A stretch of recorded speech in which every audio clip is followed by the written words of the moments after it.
Hey guys, what's up? It's me, Sarah. Welcome back to my channel, and before we get started with today's video, remember to give this video a big thumbs up, subscribe, and post notifications, and without further ado, let's get on with the video. Today's video is going to be my March reading wrap-up. I read 7 books in the month of March, and I enjoyed them. So, this is my best reading month of the year so far, if I do say so myself. Yeah, I mean, I've read the most books, I enjoyed them, and let's just get into talking about them. So first I read Wild Love by Elsie Silver. This is book 1 in the Rose Hill series. It is single dad, small town, best friend's little sister, and it's like they were close before, but he hasn't seen her in they haven't seen each other in years, and she comes back into town, and it is their romance. I gave it 5 stars if I didn't say that already. I loved this book. Elsie Silver can do no wrong. She is one of my favorite authors, and I love everything she ever writes. And I just, Daddy Ford, so incredible. This man is a top book boyfriend for sure, and I just adore this book. Definitely go check out this book if you haven't already, and if you have not read any Elsie Silver books, what are you doing? Go pick them up. They are incredible. I have read the Chestnut Spring series by her, and now this one, and so good. Highly recommend. Next, I read an arc of The Library Game by Gigi Pandian, I think is how you say the last name. Not too sure. I gave this one 4 stars, and this one is an adult mystery. It is a murder mystery. Basically, these people are all like performers, actors, and like stuff at this library that's about to open, but like they're doing a show because they do like magic and stuff. But while they're practicing, one of their friends, like one of the people, ends up dead. And they have to figure out who did it. And it is just so good, so interesting.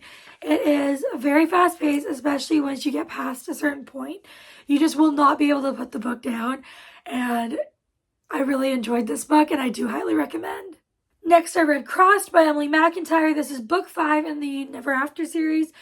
And these books are all standalones. You can read them in any order. They are not connected in any way except they're part of a series. They are all fairy tale reimaginings. They are all dark romance.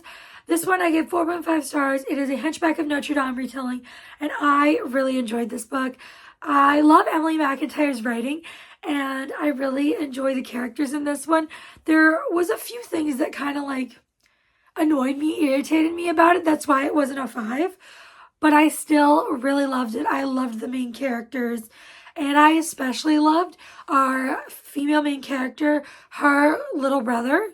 He was incredible and honestly my favorite character, and I really enjoyed this book. Definitely go check it out. It is marriage of like forced marriage, but not with the MMC. It's the FMC and some other horrible guy, and it's just really good. Next, I read Pushin' Cushions by Vera Valentine. This one is a short story. It is like 27 Kindle pages. I gave it 3 stars. I mean, it was like 27 pages. I couldn't give it more, but I did enjoy it. And basically, in this book, there is this guy, and he fucks a couch. That's the book. No, literally, this guy has a thing for furniture, and so he decides to have sex with his couch, and that is the book. I thought it was pretty good. I gave it 3 stars. I mean, if that sounds like something you wouldn't mind reading, I say give it a read, but that's the book. And next I read The Lies I Tell by Julie Clark. I adored this book. I gave it 5 stars.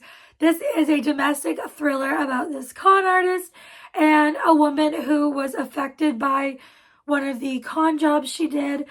And it is just so good. You get both POVs, the con artist and the woman who was affected by one of her jobs, and they end up crossing paths, and it is just so good, and I really enjoyed it. I could not put this book down. It is like 300 pages. So it is super short, easy to fly through. The writing is incredible. And most of these books I read in a vlog. So I will try and link all the vlogs down below. But there are a couple I didn't read in vlogs. Yeah. Well, and some that the vlogs aren't out yet. But anyways, back to what we were talking about. The Lies I Tell, highly recommend. Then I read Deadly Occupants by Mads Rafferty. I adored this book. Another thriller that kind of leans on the horror-ish side. It is paranormal, and I give it 5 stars. It is about this group of friends who experience some paranormal stuff happening and some weird stuff happening. It's focused on our main character, Blair, and the voice that is talking to them, it wants her, and all these creepy things, it wants her. And this book I could not put down. I could not put this book down. I was so invested, and like the last half of the book, I binge read the last part of the book in one sitting. I just could not stop. It was so, so good. And the last book I read in March was An Arc of the Plot Twist by Eleanor Goymer. I give this one 4 stars. It is a rom-com-y. It's a general fiction-y rom-com, and I enjoyed it. It was in third person, which is not my preference, especially for romance, but I didn't mind too much. I enjoyed the story. It was just overall a really solid read. It's about this author, and she meets this guy at an author event. He's like the caterer and like a waiter, and it is their romance, but also it's a lot about like her and her book that she's struggling to write. And I really enjoyed this one, and I would highly recommend. That is going to be it for this video. Those are the books I read in the month of March. I think I had a pretty good reading month. Let me know how your month went down below in the comments, and let me know your favorite read of March. If you don't feel like commenting that, you can leave what emoji should we do? How about the umbrella emoji? Because it was pretty rainy in March. So the umbrella emoji. And before you guys go, make sure you give this video a big thumbs up, subscribe, and turn on post notifications.